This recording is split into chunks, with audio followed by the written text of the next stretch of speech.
Notre émission Grand Homme, bonjour, bonsoir pour ceux qui vont nous suivre le matin, parce que l'émission passe ce soir et la rediffusion c'est demain à partir de 8 h, demain samedi. Alors nous recevons pour vous un grand que vous allez découvrir. C'est un apôtre de Dieu, William Tindwa Kapanda, ambassadeur universel de la paix et aussi responsable d'une église ici en République du Congo. Nous sommes plus précisément à Lupène. C'est une église qui a changé beaucoup de gens et qui a converti, qui a poussé les gens à la conversion par la parole prêchée par l'homme de Dieu, l'apôtre William Tindwa Kapanda. Bonjour, bonsoir, monsieur l'ambassadeur universel de la paix, William Tindwa. Bonsoir, il ne faut pas mentir. Ça fait un bail, hein? Ça fait longtemps, oui. Ça fait presque 5 ans, 3 ans. 5 ans, 3 ans d'absence. Oui.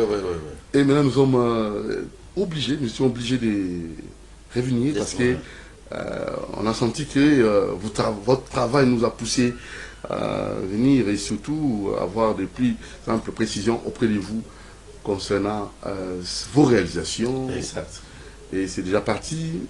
L'apôtre Tindwa Kapanda, il est qui? L'apôtre Tindwa Kapanda, c'est un apôtre de Dieu. Un apôtre de Dieu qui a été appelé depuis 1990, précisément au Katanga. C'est un originaire du Katanga, précisément d'Iloalaba.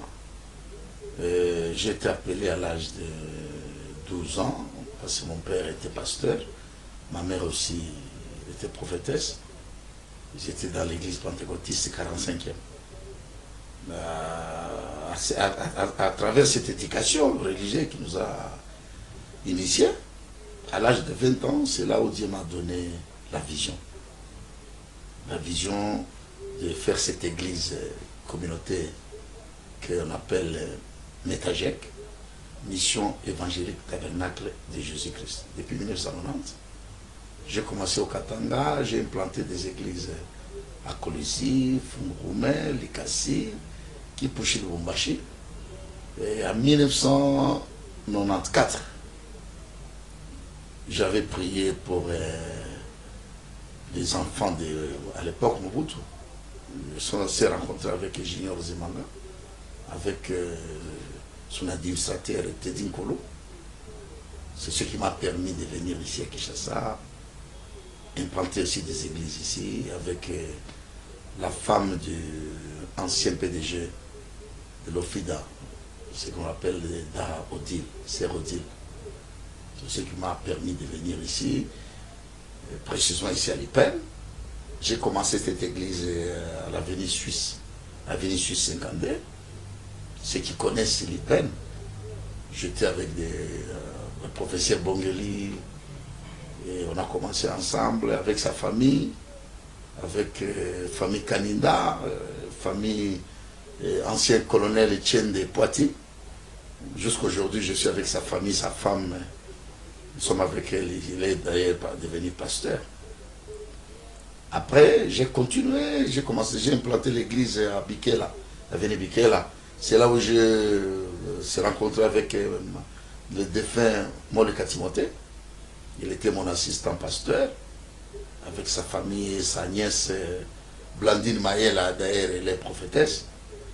On a commencé, après, on a évolué. Et qui ne connaissait pas apôtre Tindwa ici à Lipène, même le défunt pasteur Vernon à l'époque, il disait, il y a un prophète qui est là-bas. J'étais connu ici, parce que c'est lui qui avait mené un peu de mouvements pentecôtistes de réveil, des prières, des veilleux. Quand je suis venu, j'ai trouvé papa. Il y avait des papas qui étaient comme mes encadreurs, qui voulaient me faire un peu comment Kinshasa c'est quoi, me faire entrer dans les bains des Quinois. C'était papa, je vais me rappeler leur nom. L'église était ici à Lipène, mais moi j'étais à Delvaux. Ok. Tout le monde là, des gens de Delvaux, les groupes de Kirimivé, toutes les Chegué. C'est là où j'ai eu même devenir ambassadeur de la paix. J'ai eu même la chancellerie m'a médaillé comme médaillé d'or parce que j'avais changé beaucoup de Chegué et j'ai introduit beaucoup l'évangélisation dans beaucoup de gens au concours des femmes Timothée Moleka, paix à son âme.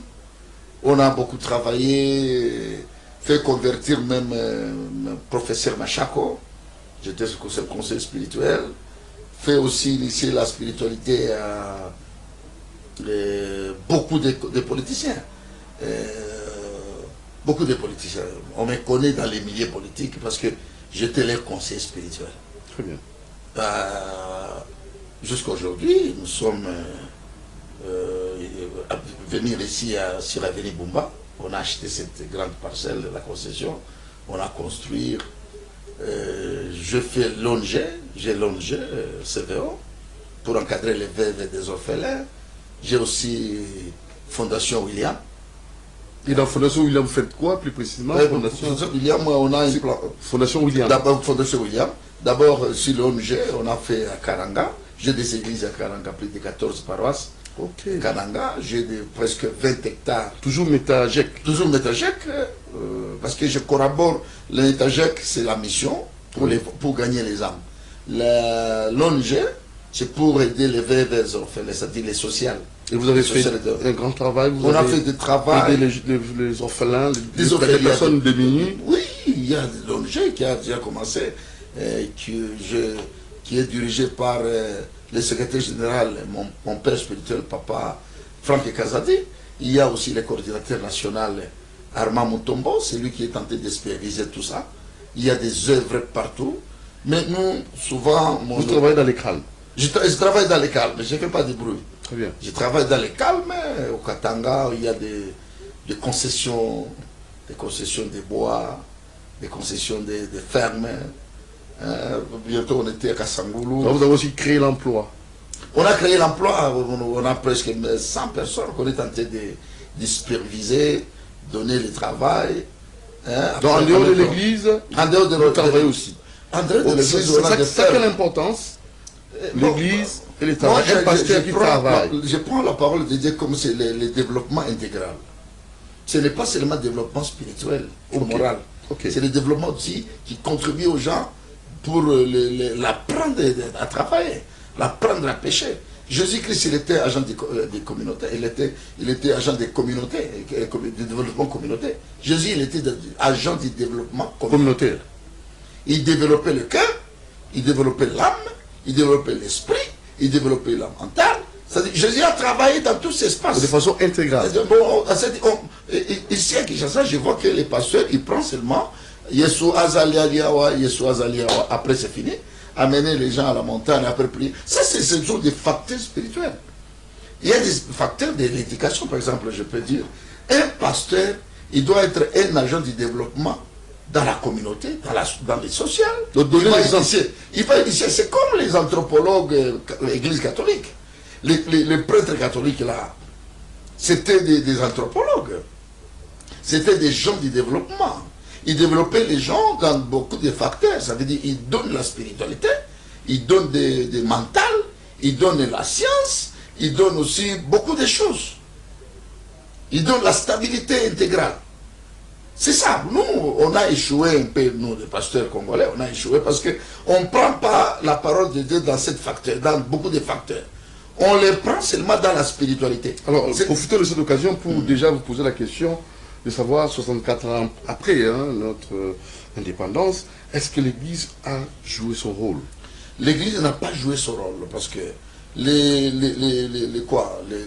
colonisateurs, ils ont combiné les choses spirituelles, c'est-à-dire la religion, et le développement de l'ère politique à l'époque. Les colonisateurs, ils sont venus avec des prêtres catholiques, avec l'Église catholique. D'ailleurs, c'est l'Église qui a beaucoup aidé la colonisation. La colonisation. Donc ça faciliter la colonisation. C'est ça, parce que l'Église, c'est un facteur qui est proche des êtres humains. qui est proche des hommes, des femmes, des familles. La politique aussi, ça gère la famille, ça gère les êtres humains. La gestion de la cité. La gestion de la cité. C'est là où la politique, la classe politique d'aujourd'hui, il prend l'église comme la distraction. Or que l'église n'est pas la distraction. Là où il y a l'université, l'église va collaborer avec l'université. Là où il y a des travaux, l'église va collaborer. Même dans l'hôpital, les colonisateurs, ils ont implanté des églises même dans les hôpitaux, même dans les prisons. Parce que l'église, il travaille beaucoup dans les mentales, et dans la spiritualité, et dans des morales. La politique fait travailler seulement la tête, la manipulation, tout consort. Alors, la politique et l'église vont collaborer depuis la Bible. David, il était roi, en même temps, il était berger, il était pasteur, il était prophète. C'est-à-dire, tout va marcher ensemble pour la réussite de votre pays, pour la réussite de la gestion de la cité. Et vous, les pasteurs, qu'avez-vous fait en 64 ans? Après, vous avez échoué comment? On a échoué, pourquoi? Parce que la politique des peuples noirs, ils ont jeté l'église, ils ont rejeté l'église. Et les pasteurs aussi, ils ont abandonné leur poste. Parce que cela, tu vois aussi des pasteurs devant la chair, il publie, il dit que non, moi, mon église est devenue parti politique. C'est parce qu'un pasteur qui ne connaît pas ce qu'il est en train de faire dans la société. Moi, là où je suis, je ne peux pas abandonner ce que je suis en train de faire pour aller que chacun dans la fasse son politique. travail. Chacun va rester dans son poste. Chacun va se... Être politicien, c'est ça qui est appelé de tout le monde fait la politique. Non, non. Un professeur va faire son travail comme un professeur. Vous, journalistes, travaillez comme journaliste. Moi, pasteur, je vais travailler à ma façon pour le développement d'ensemble de ce que nous sommes en train de faire dans notre société. Et quand la politique paye mieux, voilà, préférez les pasteurs. Si la politique commence à payer mieux, vous abandonnez. Bon, c'est là tout le monde commence à se focaliser maintenant dans la politique, parce que c'est la politique qui est devenue le berceau de toute la richesse, de toute l'économie du pays. Ça, c'est la mauvaise gestion. Ça, c'est la mauvaise gestion, parce que la politique va gérer et va avoir cet esprit de partage équitable. La course au pouvoir. La course au pouvoir, par exemple, et prendre tout, ça devient maintenant pour la politique. Pour avoir du travail, il faut passer par un parti politique. Même moi, pasteur, pour m'aider, il faut que je puisse être un fanatique de quelqu'un pour m'aider. Non, moi, ce que je suis en train de faire, je ne fais pas pour quelqu'un. Je fais pour les Congolais. Je fais pour Dieu et pour les Congolais. C'est les Congolais que je suis en train de prêcher. Et qui va prêcher, qui va profiter de ce que moi je suis en train de faire? C'est l'État congolais. L'État congolais va me prendre moi comme son partenaire. Mais c'est tout ce qui est focalisé par la politique, géré par la politique. C'est la politique qui prend tout. C'est là où tu vas maintenant, et même un pasteur, il va déposer la Bible, aller là où il y a du miel.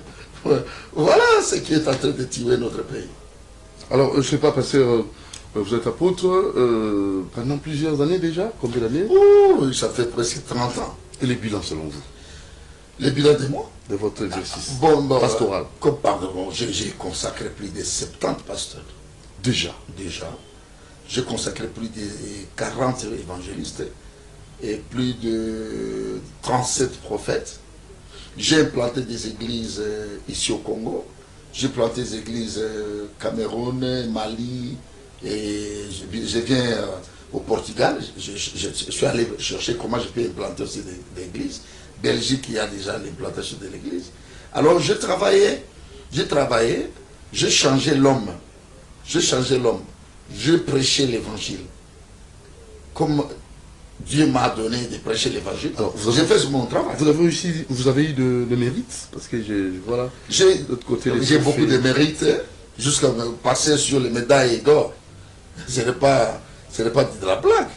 Hein? C'est-à-dire, je suis considéré de ce que je suis en train de faire. Même au niveau du Portugal, parce que je vois là-bas, c'est pas, je vais du Portugal à Lisbonne. J'étais allé là-bas pour chercher comment je peux implanter aussi le Portugal. C'est un pays chrétien. Je cherche aussi comment épanouir de ce que Dieu est en train de m'utiliser. Voilà, le Portugal aussi profite de ma grâce que Dieu m'a donnée, c'est ça. Alors là, on a parlé de l'église. Mais maintenant, vous allez peut-être nous faire des propositions Parce que l'échec, c'est bien bon, vous avez échoué, la mission que Dieu vous avait confiée. Mais comment y remédier? Que direz-vous au pasteur? 64 ans, c'est l'âge de la maturité. Alors, vous avez échoué, faites des propositions concrètes pour l'avancement de notre Église et pour que votre mission puisse comme ça avoir un résultat peut-être fameux. Ce que je peux dire d'abord sur 60 combien 64 ans. 64 ans de notre indépendance. C'est-à-dire avant l'indépendance, la gestion des colonisateurs, ils ont géré notre pays parce que notre pays était parmi les pays émergés. Les Sud-Africains ils venaient dans notre pays pour se faire soigner. Beaucoup de pays qui venaient même ici pour étudier. Si aujourd'hui il y a beaucoup de Rwandais, Congolais, c'est parce qu'ils étaient venus ici étudier. Les Camerounais. Les gestions là des colonisateurs, moi je vois que c'était une bonne gestion.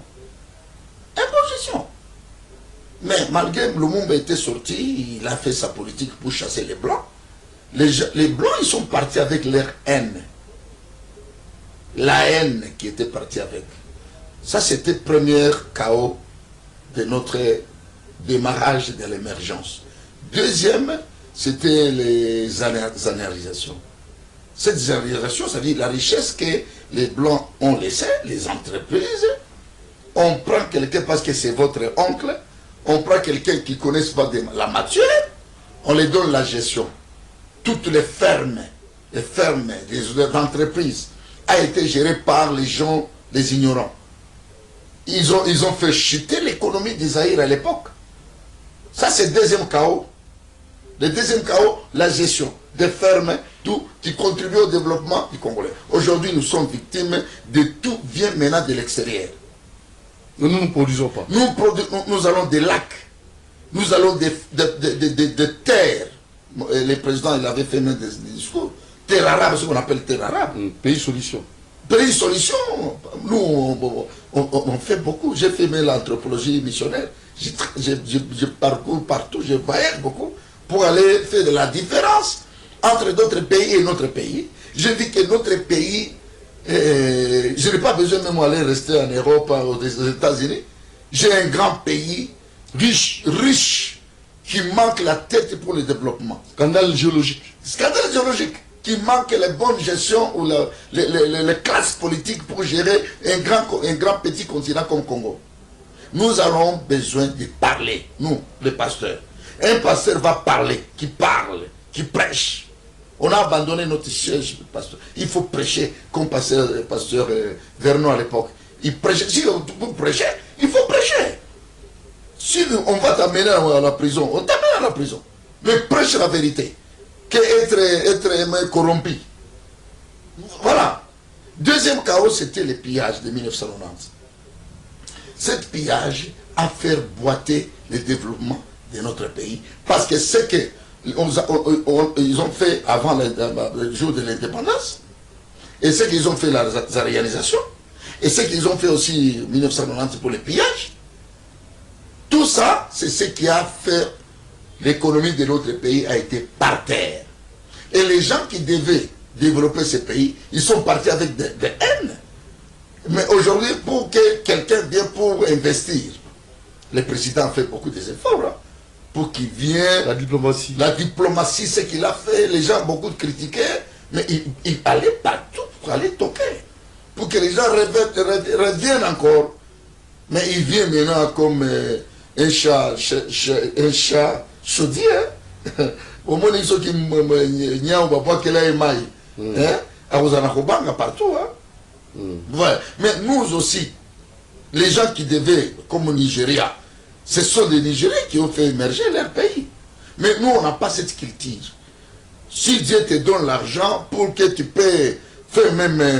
pourquoi pas construire des grandes entreprises Ici au Congo. Ici au Congo, par les Congolais. Pour les Congolais.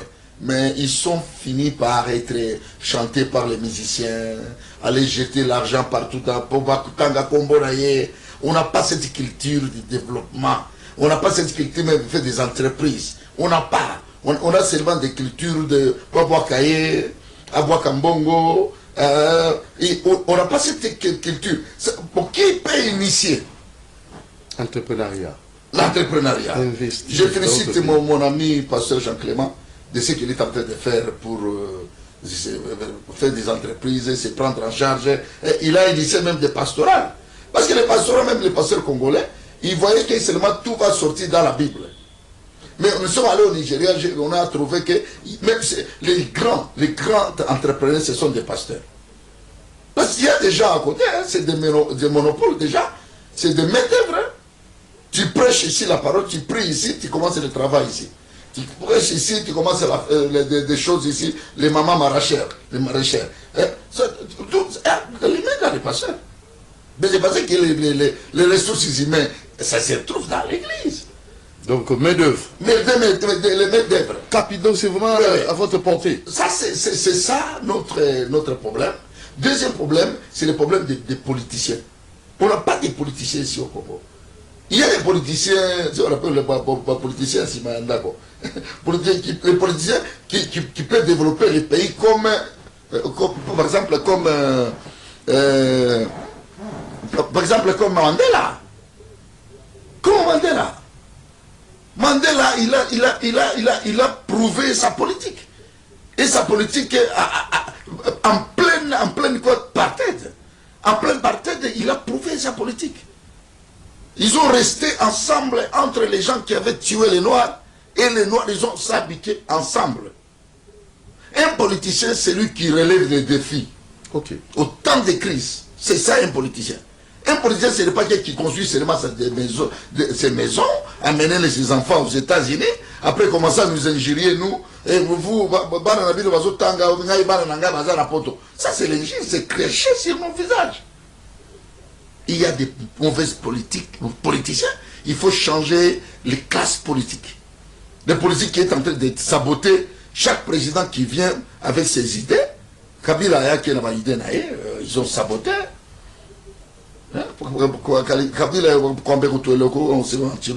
Lui aussi, au lieu de faire la politique pour le développement du pays, lui, il a fait sa politique pour construire ses biens. Ses biens, ses fermes, ses tout. Est-ce que c'est ça la politique d'un pays? Je ne sais pas comment Bazo Yoka, politique c'est quoi? La politique c'est quoi? Je pense qu'ils ne comprennent pas le sens de la politique ou d'un politicien. C'est quoi un politicien? C'est qui est un politicien? Le président de la République, Félix Tshisekedi, il a commencé bien, mais ces gens qui avaient amené, au lieu de l'appuyer, ils commencent à voler. C'est ça que j'ai dit qu'il n'y a pas de politique ici. Il y a ce qu'on appelle la mafia. La mafia. Les Indiens congolais, ils ne comprennent pas le sens de la politique. Dans le sens de la gestion. La gestion, la politique, c'est genre de gérer. De bien gérer. De bien gérer des choses publiques. Pas gérer pour voler. Oui. Un pasteur, c'est celui qui, comme dit souvent Toto, en pleine apartheid, il a contribué à terminer ces crises. Comme Martin Luther, moi je parle chaque jour. Moi, quand j'étais enfant, je voulais changer mes pastorales comme Abbé Pierre, un Français. C'était un Français, Abbé Pierre. Je lisais beaucoup de choses. Et alors, je voyais ce qu'il parlait pour la politique à l'époque, hein, comment il parlait pour la gestion de la politique de ces pays, de leur pays. Un pasteur, il va parler pour les comportements d'abord. Changer les comportements, changer les façons. Parce que si les politiciens ne changent pas, ils viennent régulièrement dans vos églises, ça veut dire que vous avez aussi échoué. Parce que la plupart des politiciens viennent dans vos églises. Exact. Leur père spirituel. On n'a pas prêché. On n'a pas prêché. On commence à prêcher de tralala. On commence à prêcher de tralala. Moi, j'ai honte des églises, beaucoup des églises. Moi, personnellement, je suis pasteur. J'ai honte d'avoir beaucoup des églises, mais qui n'arrivent pas à changer leur société. Prenez comme Nigeria, qui était 90%, 90% musulmans. Mais aujourd'hui, c'est 10% musulmans, 90% chrétiens. Voilà le rôle d'un pasteur qui change les choses. La Bible dit, là où il y a les péchés abondent, la grâce abonde. C'est là où moi je vois que si quelqu'un meurt, alors, mon pasteur, mon Koufi, grand homme, mais moi j'ai la honte. J'ai la honte de quoi? Des rôles pastoraux dans un pays comme Congo, que nous sommes en train de s'enfoncer dans le mal chaque jour.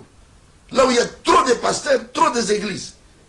Trop de mativis pastorales, mais notre pays est en train d'être fragilisé. Mativi pastoral. Mativi pastoral. Nanga c'est un pasteur. Un autre grand pasteur. Nanga c'est un pasteur qui a été initié à aller diriger notre, on appelle l'organisation de la vote là, on appelle comment? La CENI. La CENI. Il est allé parti, initié par des pasteurs. Par des pasteurs qui l'a introduire, être un superviseur de la vote de votre pays. Ça, c'est la trahison. Ça, c'est la trahison. C'est la trahison. Est-ce que ce sont des choses qu'on peut attraper dans les camps pastoraux? C'est la honte. Il faut avoir honte de se dire même des choses. Il faut avoir honte. On laisse des choses aux politiciens parce qu'ils sont des gens qui ne connaissent pas Dieu. Mais pas à nos camps qu'on commence à aller ramasser des histoires.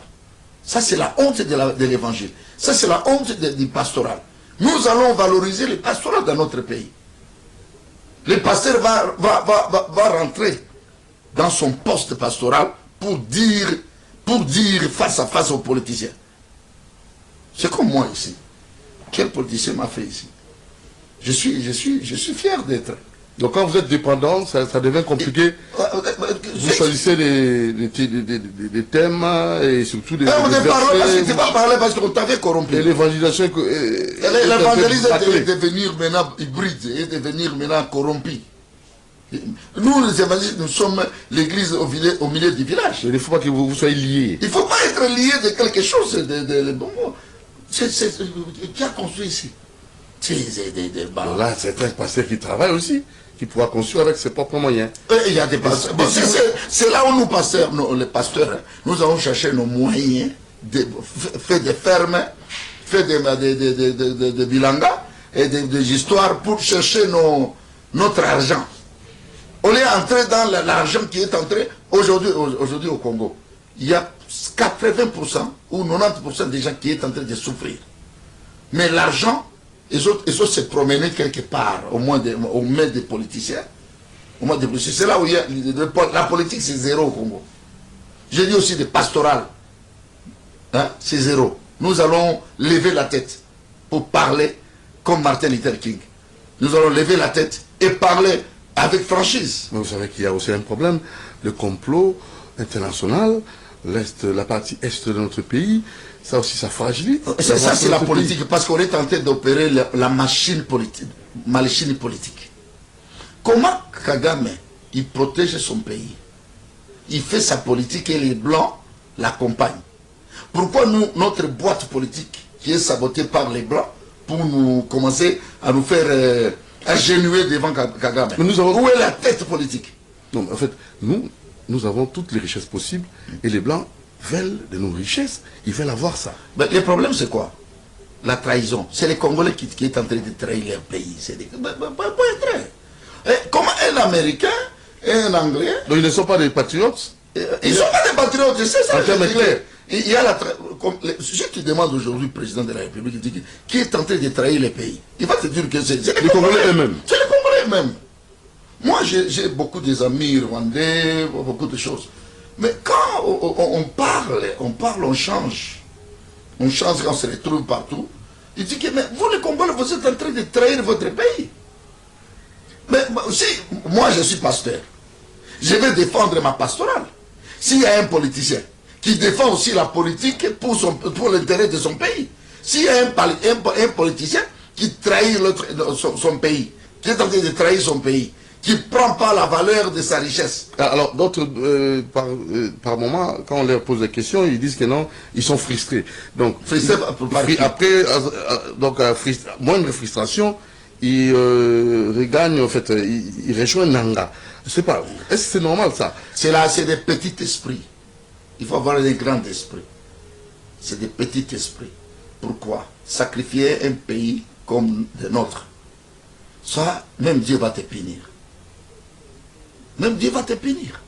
Parce que, tu vois, l'Amérique, il a façon il est tenté de privilégier sa politique. notre prévention, la prévention politique de notre pays, c'est où? La machine, cette machine, la boîte qui est en train de développer, tu vas voir que c'est rien.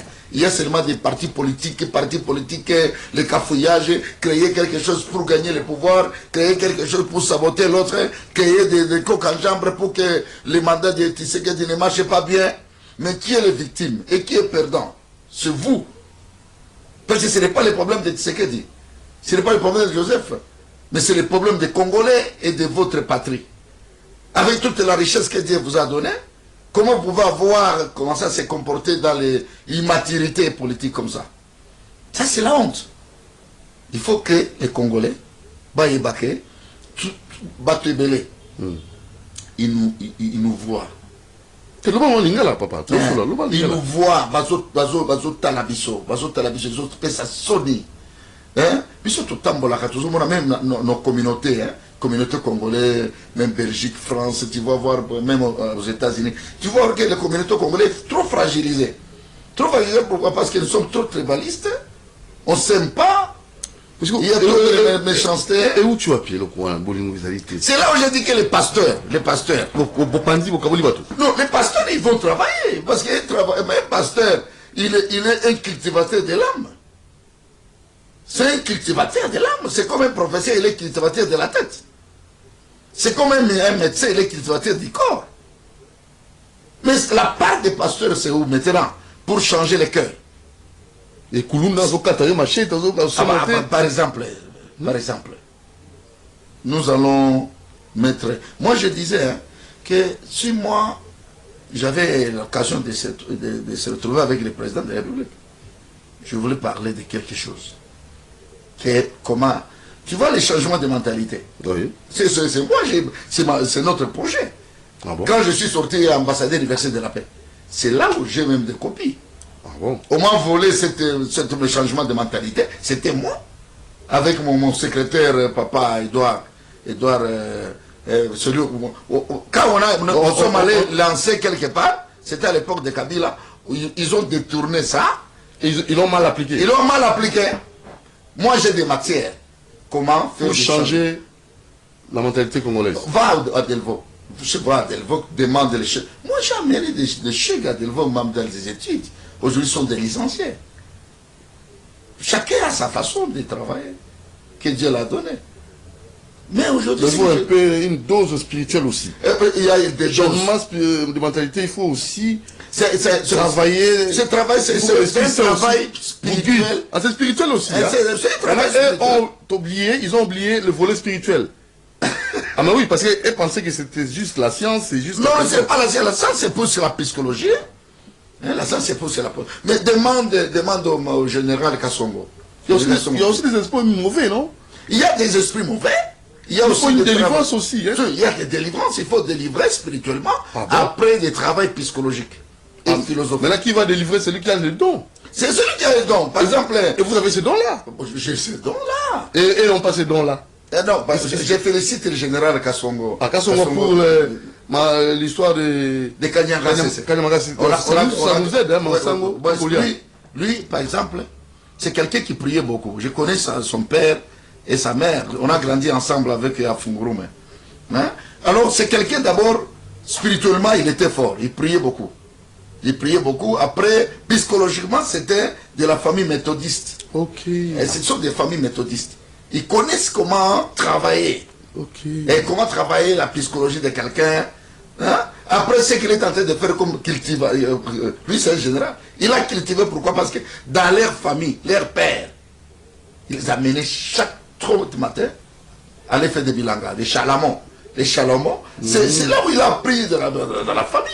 Hein? Alors, je félicite en passant. Alors, ce que je peux dire que nous tous, nous allons des matières pour contribuer au développement de notre pays et pour l'avancement de notre pays. Voilà. Alors, maintenant, parlons un peu de votre église parce que vous avez aussi un programme. Ça se passe comment ici? Vos cultes et peut-être des personnes qui ont peut-être des problèmes, ils pourront passer, ils feront comment? Oui. On peut parler un peu de votre église, l'horaire. Par exemple, là où je suis dans des facteurs spirituels, nous sommes en train de parler ici de la démologie. Hein. sur la démologie, nous sommes en train de comment les démons fait des œuvres pour détruire l'humanité. Depuis Jardin d'Éden, depuis Job, nous sommes en train de parler de ça. Après, nous sommes en train de parler de l'éthique de la racine amère. La racine amère, ça veut dire la biologie de la famille, arbre généalogique de la famille, et comment si dans votre famille il y a des mauvaises racines qui peuvent produire des mauvais fruits. C'est ce que nous sommes en train d'enseigner. On est en train nous sommes en pleine prière de marathon de 21 jours que nous sommes en train de faire. Par exemple, si tu m'as trouvé, si je suis dans mon bureau, je travaille dans cette facteur-là spirituel. Hein? Ça m'arrive aussi de sortir pour aller dans les facteurs de développement. Et là où je suis dans des fermes, je suis dans initier d'autres choses pour le développement. Mais là où tu me trouves, je suis dans mon poste comme pasteur, je prêche, et je prie, et je délivre, et je prophétise comme prophète. C'est là où tu m'as trouvé ici. Mais j'ai parlé justement parce que j'ai beaucoup de casquettes. Je suis pasteur, je suis en même temps représentant de cette communauté, et je suis ambassadeur universel de la paix, là où je parle pour le développement. Très bien. Voilà, je suis chancelier, là où je parle aussi de tout, je parle pour le développement intégral. Alors, la prière, c'est quel jour La prière, c'est, par exemple, ça chaque jour. Hein. Nous allons terminer le 17. C'est là où la prière va terminer. On prie ici chaque lundi, 17h à 19h. Et mardi aussi, il y a des prières des mamans pour initier le développement, comment garder leur mariage. Voilà. Troisième jour, mercredi, c'est le jour de la prière, pour la délivrance aussi, et changement de la Bible. Et jeudi, il y a la jeunesse, et vendredi, il y a la prière. Chaque soir, c'est-à-dire, il y a des mouvements, ce qui concerne la spiritualité, la religion. Voilà, dimanche, de 9h30 jusqu'à 11h30. Voilà, notre programme. Alors, l'adresse de l'église? L'adresse, non, moi je suis, nous, Tabernacle, nous sommes sur l'avenue Bumba numéro 1 bis, en diagonale de l'école La Borne, à Lipen Ngaliema. C'est là, nous sommes, il y a notre siège. À Lipen. À Lipen, oui. Alors, peut-être pour clore, hein, parce que nous sommes arrivés, nous avons fini, hein, l'émission a pris fin. Tout à fait. Et nous aimerions peut-être avoir de votre part peut-être une conclusion pour tous ceux qui vous ont suivi, et surtout dans les cadres spirituels et notre pays aussi en tant que prophète, et peut-être une démarche prophétique bien... donc, bon, là, ce qu'on appelle la prophétie, il faut qu'on prie beaucoup. Parce que ce qu'on est en train d'organiser pour notre pays, il faut avoir des vrais politiciens qui aiment leur pays, qui aiment les politiciens patriotes. Pour relever les défis de ce que les anciens politiciens ont fait.